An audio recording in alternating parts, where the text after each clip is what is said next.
Pendant que toi, moi, tout le monde regarde Netflix, TikTok ou débat sur X, la Chine, elle, avance ses pions.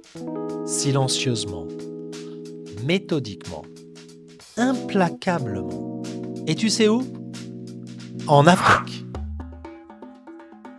Un continent immense, riche en ressources, pauvre en infrastructures. Petit terrain de jeu pour qui sait manœuvrer sans faire de bruit. Bienvenue dans l'un des hold-up géopolitiques les plus impressionnants du XXIe siècle. Bienvenue dans Nikos Talk. Allez, c'est parti. Aujourd'hui, on va parler de ce que très peu osent aborder franchement. Comment la Chine, sans tirer un seul coup de canon, est en train de prendre le contrôle de l'Afrique. Pas par la guerre, pas par la colonisation à l'ancienne, non, c'est trop vulgaire, mais par l'arme la plus puissante du XXIe siècle, la dette. On appelle ça la diplomatie du piège de la dette. Et crois-moi, ça marche. Retour rapide en arrière. Année 2000, pendant que l'Occident est obsédé par ses crises internes, la Chine commence à investir massivement en Afrique. Routes, ports, chemins de fer, centrales électriques, des milliards injectés, des infrastructures flambant neuves. Tout le monde applaudit. Ça construit. Enfin. Sauf que rien n'est gratuit. Derrière ces grands projets, il y a des contrats opaques et surtout des prêts conditionnés, avec des taux, des remboursements, des clauses que beaucoup de pays africains ne pourront jamais honorer. Et c'est là que le jeu chinois devient clair. Tu peux pas rembourser ton énorme dette, mais pas de souci. On prend ta mine de cuivre, ton port, ton barrage hydroélectrique. Merci, au revoir, ciao. Un exemple, Djibouti. Le pays doit aujourd'hui plus de 70% de son PIB à la Chine. Et étonnamment, la Chine y contrôle maintenant la base militaire la plus stratégique de la Corne de l'Afrique. Coïncidence ? Pas vraiment. Autre exemple, le Kenya. La construction du chemin de fer de Mombasa-Nairobi, un projet chinois financé par un prêt chinois, construit par des entreprises chinoises, avec des travailleurs chinois.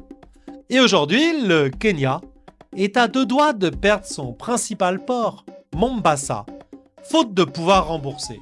Encore une coïncidence, tu vas me dire. Tu vois le tableau ? Le modèle est simple, brut, redoutable.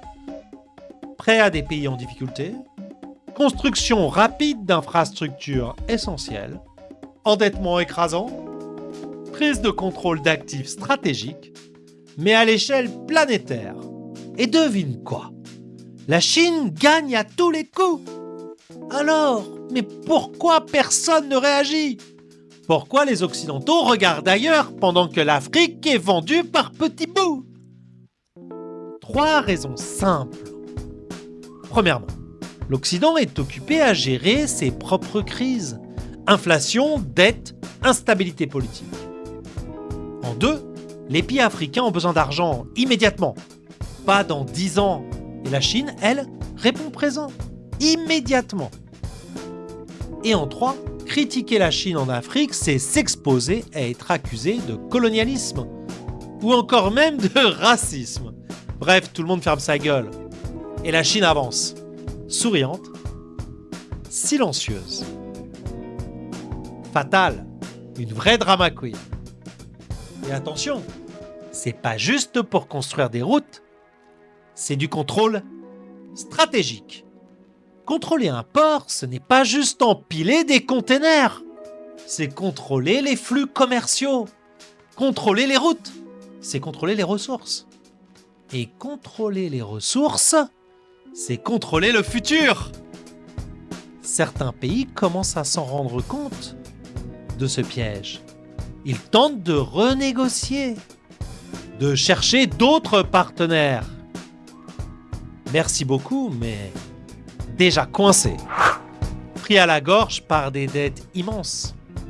Ils n'ont plus qu'une seule option, obéir. L'Afrique est-elle en train de se vendre à la Chine ? Question brutale, mais nécessaire.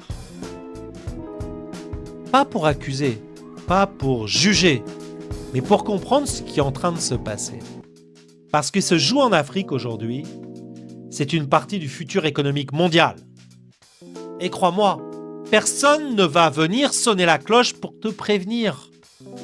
Alors, le mot des Japonais du jour, Shihai. Contrôle. Pas pour la guerre, pas pour la violence, par l'économie, par la dette, par les contrats.